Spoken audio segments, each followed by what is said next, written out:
मिरज तालुक्यातील कसबे डिग्रज येथे जमिनीच्या वादातून झालेल्या भांडणानंतर माजी सरपंचांचा हृदयविकाराच्या झटक्याने मृत्यू झाला. अण्णासाहेब दत्तू सायमोते असे मृत्यू झालेल्या व्यक्तीचे नाव आहे. उत्तरीय तपासणीत त्यांचा हृदयविकाराने मृत्यू झाल्याचे स्पष्ट झाले.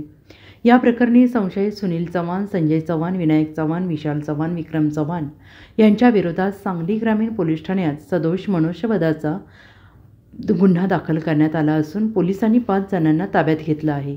या प्रकरणी मृत सायमोते यांचा मुलगा अविनाश सायमोते यांनी सांगली ग्रामीण पोलीस ठाण्यात फिर्याद दिली. सायमोते हा सकाळी 9:30 वाजता बसस्थानक चौकात सुपर टेलर दुकानात कपडे घेण्यासाठी गेले तेव्हा संशयित 5 जण तेथे आले. त्यांनी सायमोते यांना शिवीगाळ करत धक्काबुक्की केली.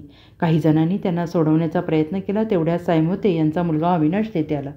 वडिलांना सोडवताना त्यालाही धक्काबुक्की केली.